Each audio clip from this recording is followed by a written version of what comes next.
नमस्कार जय जगन्नाथ। आज एक नवा वीडियो को आपण मानक स्वागत।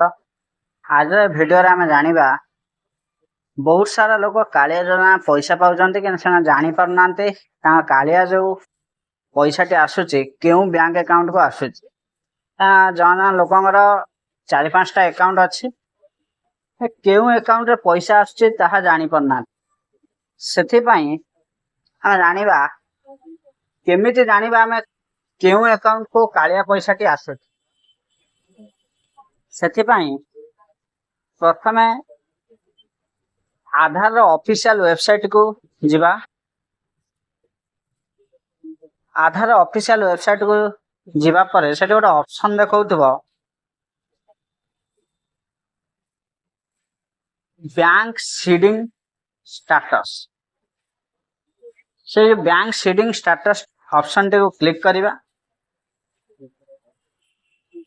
क्लिक कला परे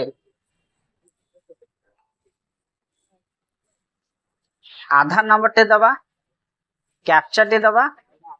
कैप्चा टे दबा परे सेंड ओटीपी पे क्लिक करिबा। सेंड ओटीपी रे क्लिक कला परे यह परे आपन को एक मेसेज शो करिवो bank name, bank account active अछि कि इनएक्टिव अछि।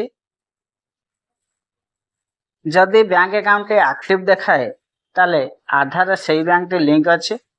जदि आपण बैंक नेम देखौछि किंतु इनएक्टिव शो करछि ताले आपन आधार बैंक टी लिंक नाही। सेथि पई आपण